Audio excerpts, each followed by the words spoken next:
You know what is malapert to me? Is the word can't. Is when I hear someone say the word I can't. You can't teach a dog old tricks. Even when I say I can't, do something. All my life, I grew up, people would tell me you can't do that because you're not smart enough. You can't do that because you're not brave enough. But in my heart, I would say, yes, I can. And as I was growing up, I had to prove a lot of people wrong, not because I wanted to, because I just ended up doing it.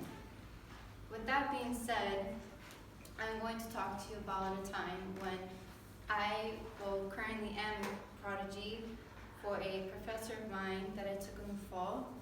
I want to become a professor, not at FIU, but just anywhere that I have an opportunity for. And when I started beginning this internship with my professor, I started noticing what it was like to be on the opposite side of the classroom. When we're here sitting down, it's easy to just say, oh, I can do that. I can talk about communication. I can talk about speech. I can talk about whatever. But when you're here and you have a lot of eyes looking at you and some people make weird facial expressions like, that's not right. And then you're thinking in your mind, did I do my research correctly? Or am I crazy? And you have to be strong.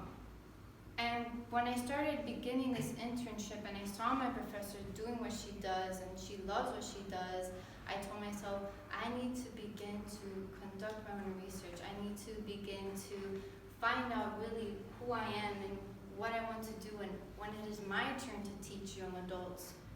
A lot of times young adults don't know way because they forgot who they are. And when you begin to teach and you look at someone in their eyes and you say, you're gonna pass that test today, and they believe it. A professor looked into my eyes and told me there's a fire inside of you. When he said that to me, I got up in front of the class and I just did some like weird, awesome stuff, and everyone loved it. Everyone was like, who is this girl? I'm going to tell you a little story of when I was a disciple at a church and I had a mentor. She was a great mentor. She taught me a lot. I learned a lot from her because when I am with someone, not like in a love relationship, but a business or professional, or just someone who I really appreciate, I'm loyal to that person and I will show you my respect and things like that. Unfortunately, she neglected me a lot. She began to neglect me about a year later. She began to neglect me and I felt hurt. It hurt me because I looked up to her and I had an expectation on her. But that didn't stop me there. I began to be more independent after that and I had to create my own opportunities. And when I began creating my own opportunities to be a protege, I realized, yes, sometimes you cannot depend on people, but the more that you grow and you trust yourself and continue trusting people after they hurt you, you will see how you can flourish even more. I would also like to tell you a time of when I was interning at a class of mine with my professor.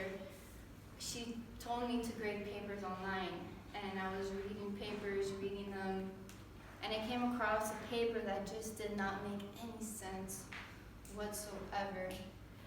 And I tried to read the paper in my mind, how the student was typing, how they spoke. I didn't know what they looked like, but I waited a day to meet her. And when I met her, I understood the way that she wrote and how she wrote. What I'm trying to say is, don't judge a book by its cover. Because when I went back to grade her paper, I felt more sensitive to her needs for that paper, and I understood her more. So being a professor or a protege is also the weight that is on your shoulders. Your mentor begins to put decisions on you. You make the decisions now. And that's a hard part for me. Well, at least because of what I want to do, is making those decisions to fail or to pass, to be fair. And way I see it is being fair for grading those papers, because if I give someone a 90 and they made the same mistakes as the person who gave an 82, that just wouldn't make any sense. I would like to leave you guys with a little side note. When I was little, I wanted to be a doctor and I wanted to be a nurse.